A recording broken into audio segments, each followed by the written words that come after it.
हो चुका आगाज रण का, युग बदलने की तैयारी है। इतिहास वही दोहराएगा, संघर्ष जिसका जारी है। साथियों नमस्कार, गुड इवनिंग। पीटीआई भर्ती के अपडेट को लेकर हाजिर हैं कि अंतिम क्षणों में अपनी तैयारी को किस प्रकार से अंजाम दें और एक अच्छी सी स्कूल ढूंढने में आपकी कैसे मदद करें। इसके लिए हम एक बार फिर आपके सामने हाजिर हैं। तो साथियों, कई साथियों के काफ़ी सवाल आ रहे थे, उन सवालों को लेकर ही मैं आपके सामने हाजिर हो चुका हूँ। तो साथियों, पहला उनका सवाल है कि जब वहाँ पे हमसे फॉर्म भरवाएंगे, जब कैंडिडेट बाहर बैठेंगे डी ऑफिस के बाहर, तो उनसे एक फॉर्म भरवाया जाएगा। एक तो रहेगा उपस्थिति का कि आप यहाँ पर उपस्थित हो चुके हैं। इसके अलावा जब आप अंदर जाओगे, काउंसलिंग जहाँ हो रही है वहाँ पर आपसे एक फॉर्मेट भरवाया जाएगा। उसके अंदर आपकी क्वालिफिकेशन भी ऐड होगी।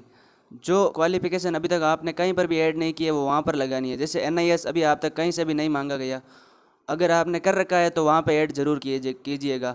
इसके अलावा एमपीएड आपने फॉर्म भरते टाइम ऐड की थी, लेकिन इसमें भी वहाँ पर भरनी पड़ेगी।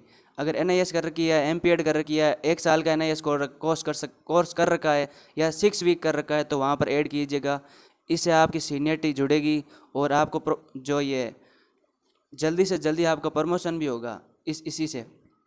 इसके अलावा साथियों, अगला सवाल है कि उस ज़िले के अंदर आपकी स्कूल का चयन का आधार क्या क्या हो कि भाई किस चयन के आधार पर ही हम उस स्कूल को लें। उसमें कुछ तो कमी या विशेषता होनी चाहिए। कमी होगी तो उससे हम दूर चले जाएंगे, विशेषता होगी तो हम उसके पास आ जाएंगे या उसको ले भी लेंगे। तो सबसे पहले ध्यान रखिएगा, उसके अंदर अंदर नामांकन कम से कम 100 के आसपास तो हो। अपने जो लिस्ट आई है उसके अंदर आगे नामांकन दे रखा है, कम से कम 100 के आसपास हो तो अच्छा रहेगा। लेकिन इसमें क्या है, 78 वालों को भी पीटीआई की सीट दे दी गई है जिसमें 78 नामांकन है, उसमें भी, क्योंकि आने वाले टाइम के अंदर ऐसी पॉलिसी आने वाली है कि भाई इतने कैंडिडेट हो स्कूल के अंदर तभी उस स्कूल में पीटीआई की पोस्ट रखी जाएगी। इसलिए फिर आपको वो पोस्ट छोड़नी पड़ सकती है। तो पहले ही आप सावधान हो जाएं, सचेत हो जाएं।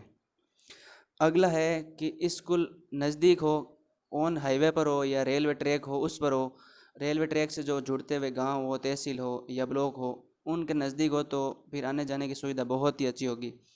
और ज़्यादातर साथियों को तो बाहर का ही ज़िला मिला है, तो ऐसा नहीं हो कि बोरिंग लाइफ हो जाए और आना जाना नहीं हो।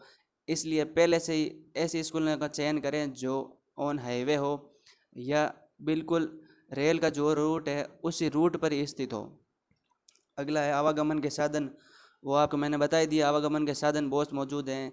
इसलिए जल्दी से जल्दी ऐसी लिस्ट तैयार कीजिए स्कूलों की कि भाई किसी भी हालत के अंदर अपने, अगर मेरे से पहले 100 स्कूलें भी अगर चली जाती है दूसरे लोगों के हाथ में, तो भी मेरा नाम ऐसी स्कूल के अंदर आएगा जो ऑन हाईवे पे मौजूद है।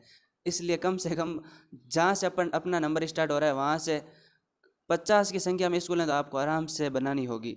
कम से कम 50 की लिस्ट बनाइए। अगर एक तहसील में नहीं है तो दूसरी तहसील में बना लीजिए, क्योंकि इसके अंदर क्या है, हर तहसील या ब्लॉक के अंदर 5-5 6-6 सीटें दे रखी है। किसी में 5, किसी में 10। जरूरी नहीं है कि वो अपने पास ही हो, दूर भी हो, लेकिन वो हाईवे पर मौजूद है तो वहाँ पर सफ़र हो सकता है आराम से। इसलिए हर ब्लॉक की मतलब संभावनाएं कायम रखी है। अगर इस ब्लॉक में नहीं मिल रही तो अगले ब्लॉक में मिल जाएगी। इसलिए उस ब्लॉक के भी स्कूलों का चयन कीजिए।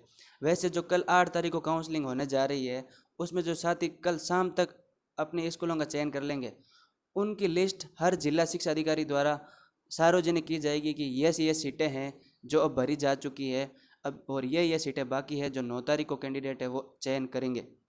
इसमें भी आपको काफ़ी सुविधा होने वाली है। क्या पता आपने उस स्कूल को चयन कर रखा हो और वो स्कूल तो पहले से भरी जा चुकी है, तो अब आप उस नक्शे को या मैप को अपडेट कीजिए, लिस्ट को भी, ताकि और अपने घर से थोड़ा नज़दीक भी हो और आवागमन के साधन भी वहाँ मौजूद हो।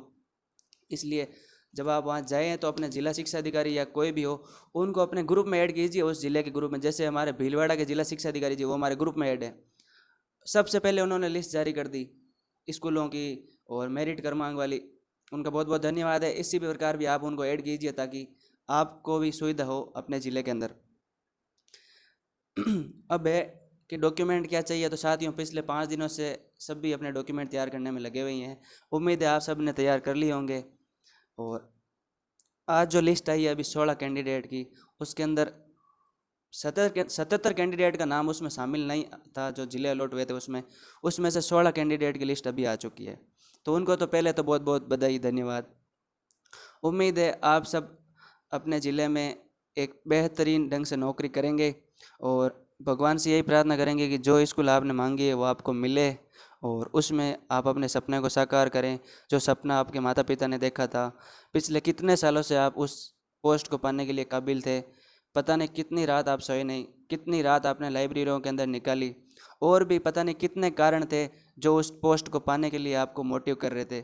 आखिर वो टाइम आ ही चुका है कि जिस पोस्ट के आप उस पोस्ट को पर काबिज हो चुके हो। बिल्कुल साथियों, ये आपकी मेहनत का ही नतीजा है जो आपको मिला है। उम्मीद है आपका और हमारा प्यार इसी प्रकार बना रहेगा। और भी पीटीआई भर्ती की अपडेट पाने के लिए हमारे साथ जुड़े। आपका बहुत बहुत धन्यवाद।